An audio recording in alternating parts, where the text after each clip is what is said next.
Hello, welcome to the very first episode of the Greatness Arena, a platform that has been set up specifically for you to achieve success.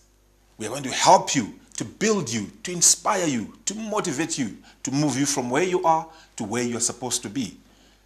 I'm so serious about the issue of making sure that people are productive in whatever area of endeavor that they choose. My name is Rabson Shumba. The Greatness Arena, as I said, is a platform where I will interact with you. I'm so willing to discuss with you these issues. It's not a one-way traffic. I so desire that we will interact more and more.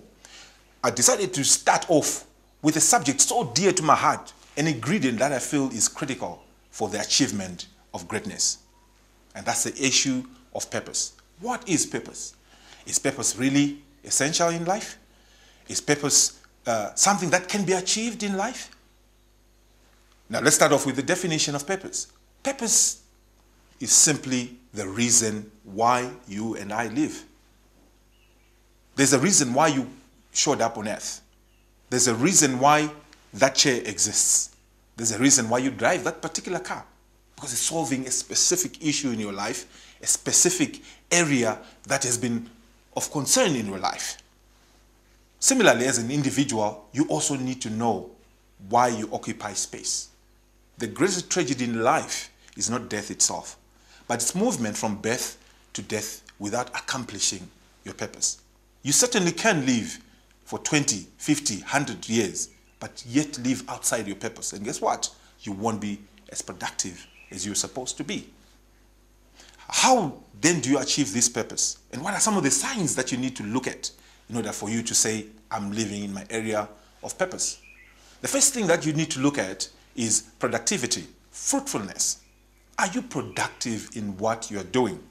You need to take stock of the things that you're doing. I live by one purpose: to create greatness in others through inspiration. So everything I do is about inspiration.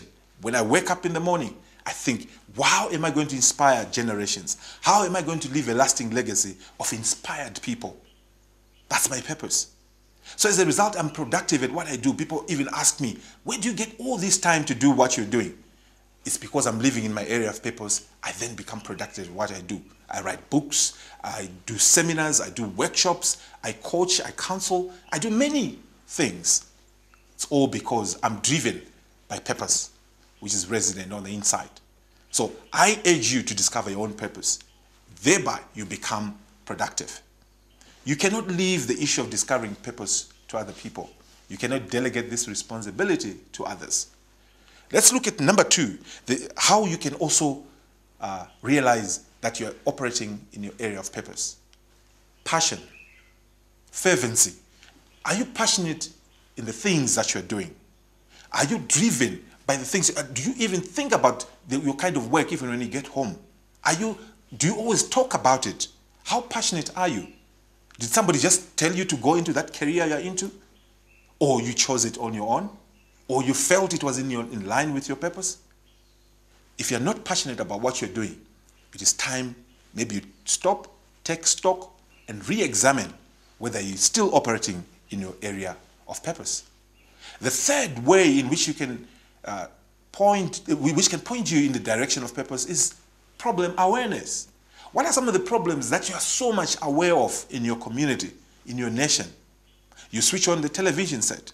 Certain things jump. You could be in the same room with 10 other people, but there's one thing that you are so much aware of, something that presses your buttons. What is it? Is it about children's rights? Is it about water and sanitation issues? Guess what? Some of these things that you are so much aware of, you could have in you the capacity to solve those particular problems. For me, the problem I see around is people are despondent. People are moving from birth to death without accomplishing purpose. Hence, I've stepped in as someone who wants to help, to give a helping hand to those around me. The fourth way in which you can see that you are operating in your area of purpose is personal fulfillment. Yes, you can be fruitful, but are you fulfilled in what you're doing? You can be fruitful in the sense that you're getting money, a paycheck at the end of the month, but do you have personal fulfillment at the end of the day to say, I've done what I'm supposed to do? At the end of life, those are certain things that you'll be looking back to say, Did I use my time wisely?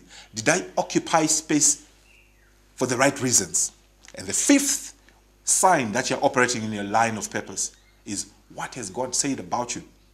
Those of us who are Christians, that sometimes prophetic words are said about our lives. Never take for granted what men and women of God have spoken about your life.